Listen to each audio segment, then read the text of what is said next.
నమస్తే మిత్రులారా, శ్రేష్ఠ సంఘం మినీ డైరీ ద్వారా మనం ప్రతిరోజు ఆరోగ్యకరమైనటువంటి పన్నీర్ని మన కస్టమర్ల కోసం రెడీ చేస్తున్నాం. ఈరోజు డెమోగా మీకు తెలవడం కోసం పన్నీర్ని ఏ రకంగా మనం ప్రిపేర్ చేస్తాం అనేది ఒకటి శాంపిల్ వీడియో మీకు చూపిస్తున్నాను. దీనికి మనము దాదాపు 20 లీటర్ల పాలు తీసుకోవడం జరిగింది. ఇందులో పాలలో ఫ్యాట్ పర్సెంటేజ్ దాదాపుగా 5.0 వరకు ఉంది.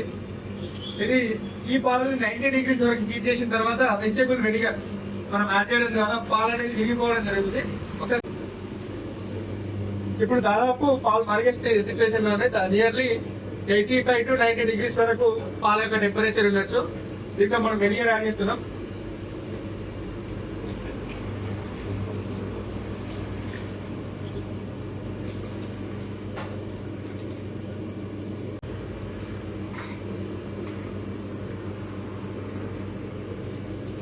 చాలా మంది ఇంట్లోకి వచ్చిన పొరపాటు చేస్తా ఉంటారండి.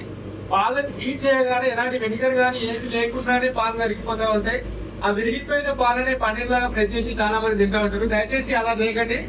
నేచురల్ గా పాలు మరిగిన తర్వాత వెనిగర్ కానీ ఇంకేదైనా సిట్రిక్ యాసిడ్ అంటే మామూలుగా నిమ్మకాయ కానీ పెట్టిన తర్వాత పలిగినటువంటి పాలనే పన్నీర్ కి వాడుకోండి.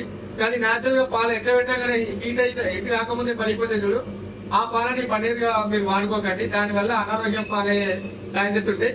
నేచురల్ గా పాలు 90 డిగ్రీస్ దాకా మరిగిన తర్వాతనే వెనిగర్ యాడ్ చేసిన తర్వాత పలిగిపోయినటువంటి పాలనే మీరు పన్నీర్ కు వాడుకోండి.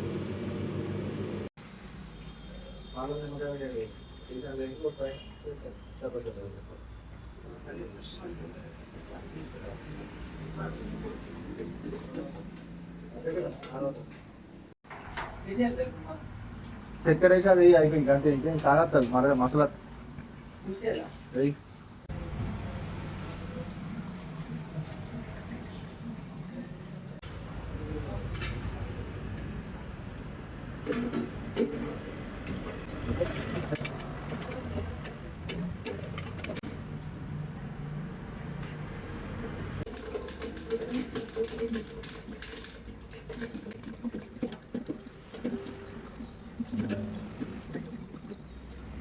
తర్వాత సెపరేట్ గా తీసుకొని నేను ప్రెసింగ్ మిషన్ లో వేసి మాన్యువల్ ప్రెస్ చేయడం జరిగింది.